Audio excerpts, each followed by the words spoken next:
my name is Sterling Tucker, and I'm the godly, glorious, gorgeous genius guru, maker of God's Kratom kingdom. And this is our Lord and Savior, Jesus saved Christ. So is this, and so is this. I love Jesus so much. And I love making our Sunday salvation sermons, sincerely, because it's extremely important that we're all always focused on the right things and the right path and going in the right direction in life. And Jesus is our guide for that. Like, he's famous for saying, I am the light and the way. I like this picture of him too, though, because it's got the sun around him. Like I've told you before, my favorite number is 333. It's like my lucky number. I was showing up everywhere.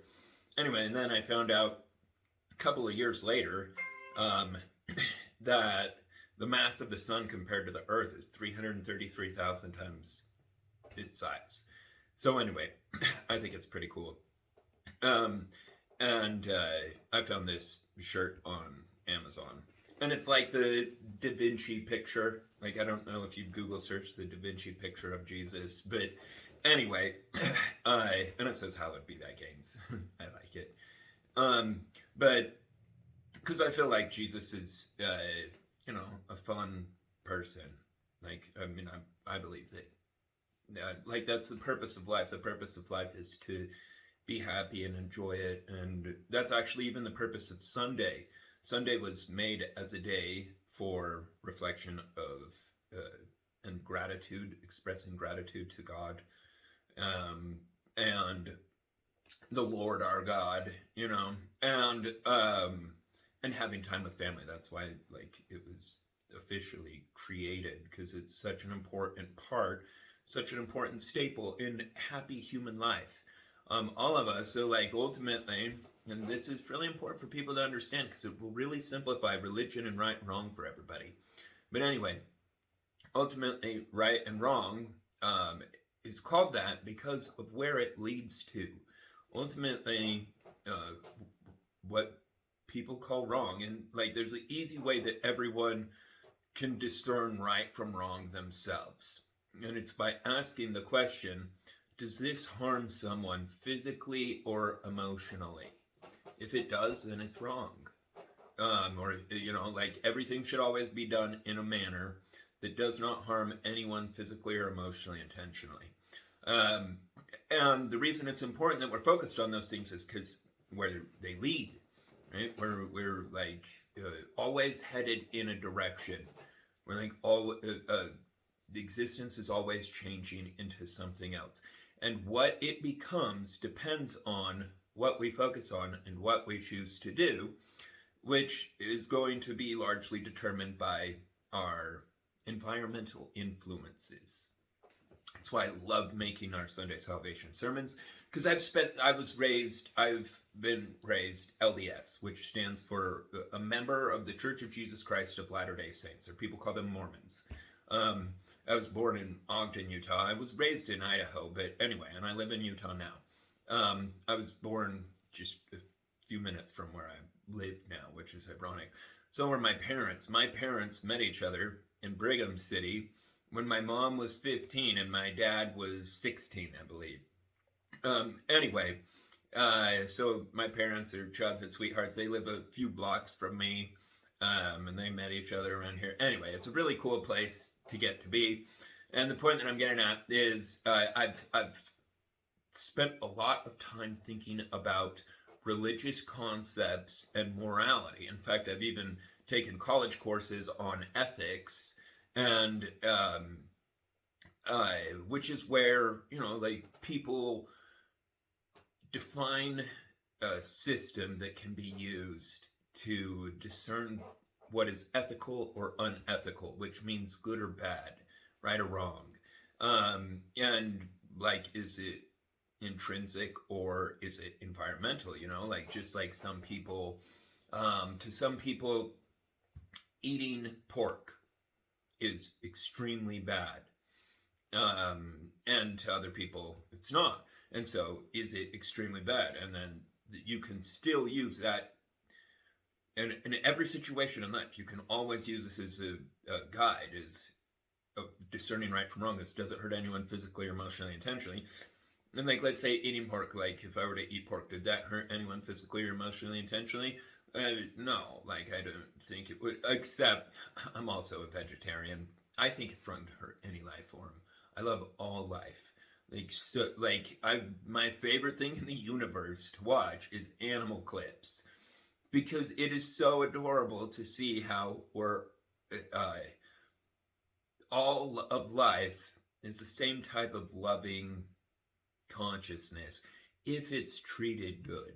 And that is another reason that I love to make our Sunday salvation sermons, because the way people treat each other is going to be based on how they feel and what they're focused on, and how they feel and what they're focused on. Well, how they feel is like that's where Kratom has literally saved and transformed my life. I went from a depressed, sad, pretty much pointless, productionless person to happy, excited, extremely productive, uh, generating around $500,000 a year. Anyway, all automatically, just from when I started taking Kratom. Literally, it occurred like instantly. And I'm so grateful for that, because it's extremely important that people pay attention to the way they treat each other. And lots of times we can mistreat someone without even realizing it when we're in a bad mood.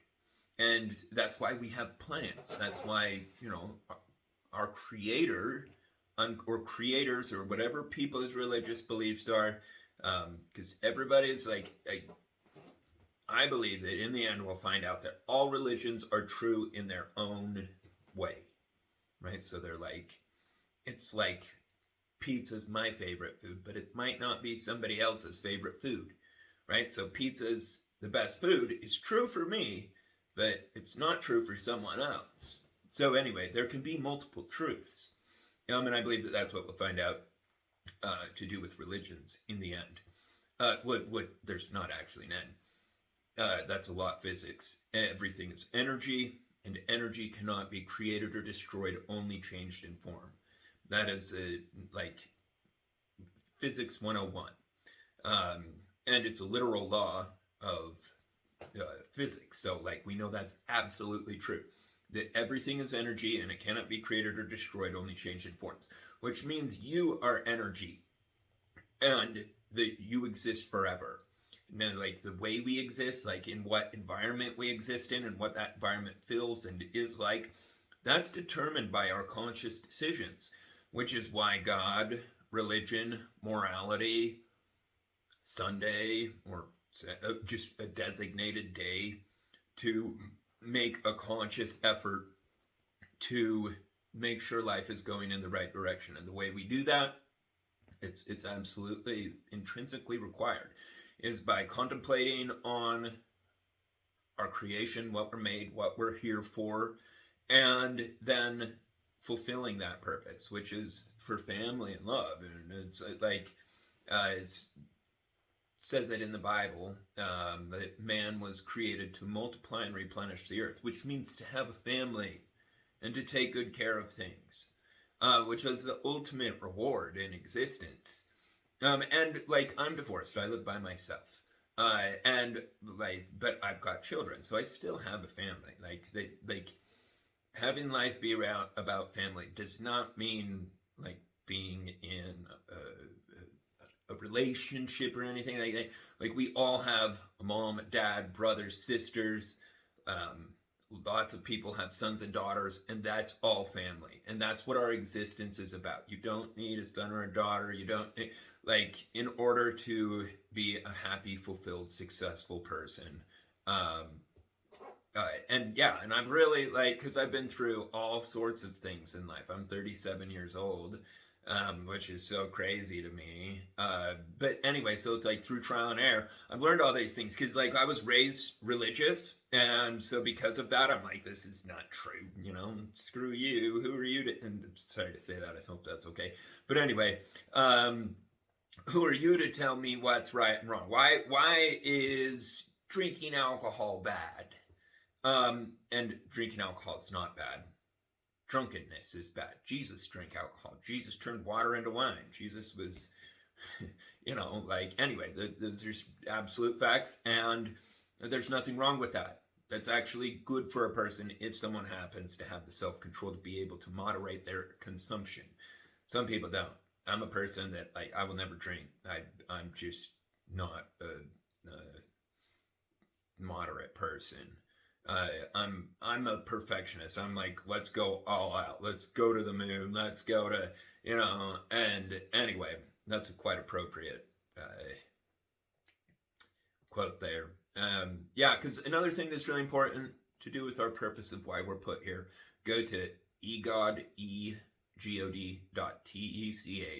and it summarizes innovations like automated vehicle conversion kits that will save 1.35 million human lives per year, and it's extremely it's going to revolutionize the safety and happiness of humankind because it will increase our global wealth significantly by enhancing the amount of goods and services that we're able to produce anyway. And it's all already set into motion. It's so awesome.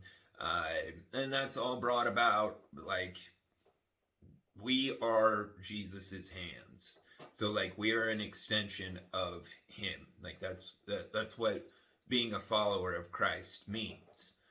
Christ means to save life. Like that's why he's like Christ is actually a political title amongst an ancient Egyptian religion. Like Jesus was initiated as the Christ, like Jesus became the Christ in Egypt. Anyway, people need this is all a historic. People are like, how do you know that? It doesn't say that in the Bible. It's all historically recorded. Look up. It's called the Rosicrucians. Anyway, and it's really fun. I'm fascinated by it, and you can watch documentaries on it because it's really cool because it's the history of all of us. So existence, like we know this too scientifically, just like we know everything is energy. Everything is it's a universe, right? So like everything's from the same thing, and those are important things for people to understand, so that they understand how everything is interconnected and the importance of respecting life and human rights and religious rights and all of those things are so vital for the success and happiness of us all. Because it's just like this. Our species, though it's not completely accurate, there's like a little delay effect. It's like a motor of a vehicle. When one part of a motor of a vehicle breaks, the whole motor stops. And like our species has got a delay in it. Like part of our species, like we could have a species problem and we would still continue to exist. But eventually those problems would get so bad that it would cripple society. And that's why we have religion and guide and morality and all of that. And I'm so grateful for you guys. You guys have got me through the worst time ever. I love you guys so much. Please let me know if you guys ever need anything at all. I'm always here for you personally. Like I know each of you by name, and we're always here to serve you the best and make your life the best with the world's best Kratom. Thank you.